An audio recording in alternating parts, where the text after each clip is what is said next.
Hello everyone, welcome to another video. Today we are looking at this week's daily race C, which is Group 3 cars at the Nurburgring 24 hours. We only have the choice of racing hard tyres, fuel set to ×5 and tyre wear set to ×7. Now this combination of track, car and settings is quite a regular one on GT Sport, so the strategy is pretty much a lock on. The vast majority of people playing the game will know what to do here. However, hopefully the video can still be of use to some people out there. Now, the car of choice here is the Peugeot RCZ, which is my go-to car when there is some hefty fuel saving required. And in this race there is some pretty hefty fuel saving required, hence the choice. Now, as I said, the strategy for this one is pretty well known amongst the community, and that strategy is to do the no stop and save fuel. Tyre wear at ×7, despite the fact it's not very high in regards to the game, but it is a long track, so it's not a normal. So 7 laps of the Nurburgring 24 hours. It is an 8.5 minute lap at the end of the day. Tyre wear is not going to be too much of an issue, but we will take a look at the tyres towards the end of the race. So as I said, this one is all about fuel saving. You're going to have to get into fuel saving mode pretty early in order to get 2 laps out of the car without having to stop at the end of lap 1 for fuel. So the best way to fuel save is to short shift. I'm not a big fan of filling about with fuel mixtures.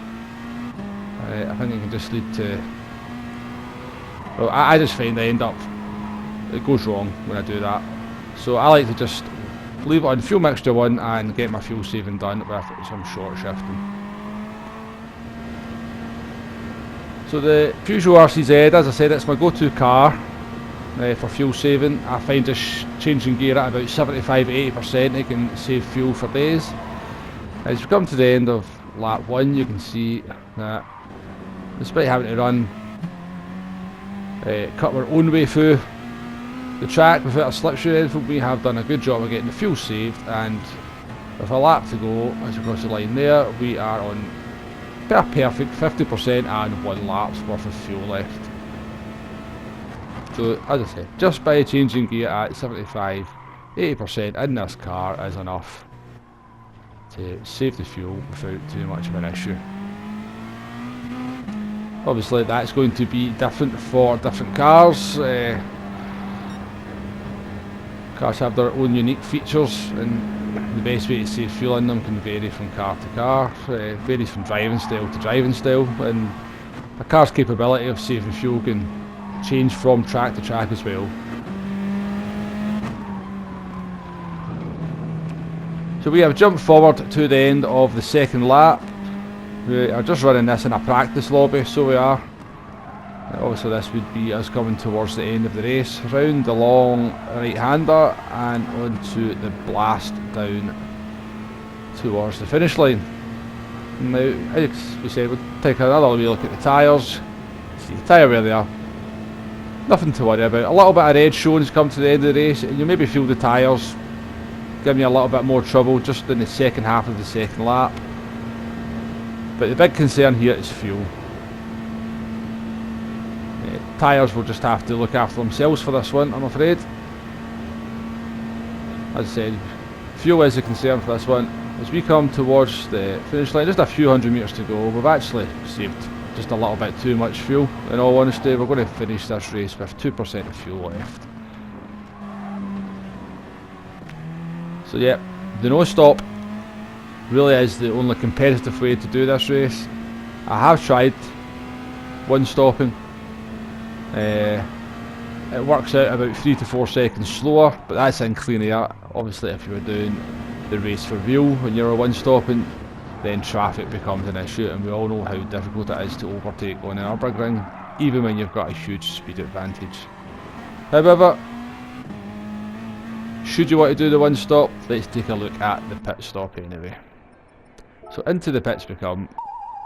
We're just going to take on a new set of tyres, no fuel required. New set of boots on, and as we come out the clock's going to stop at 13.4 seconds, and that's going to equate to about a 7-8 second loss on the track, which we'll make up a little bit of with the fresh tyres, but not enough to make it worth doing, and then throw in the extra traffic and it's not the way to go. So with not a whole lot of strategy to talk about, I thought I would just do a little fuel test on some of the Group 3 cars, that being to get from the pit lane down to the bridge just round this corner, using only 15% fuel and under 2 minutes 56. So Porsche, bang on target, obviously a pretty good car for fuel, a good reputation for fuel as well. So next we're on the Citroen, another car with a good reputation for fuel, but this one surprised me a little bit because it's actually going to end up worse than the Porsche.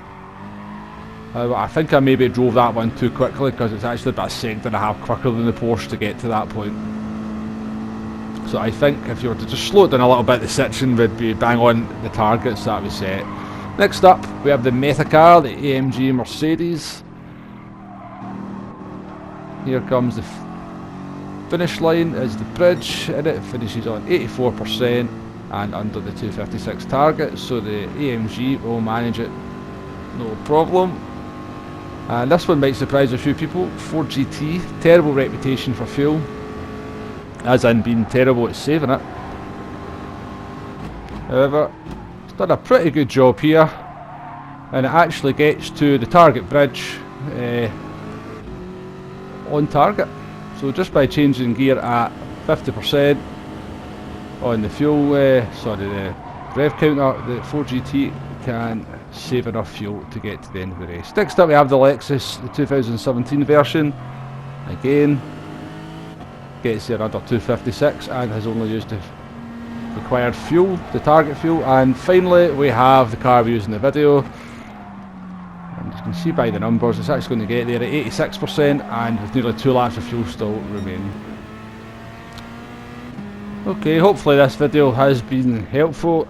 If not in strategy, maybe there are a few cars there for you to consider using. But yes, this one is the no stop.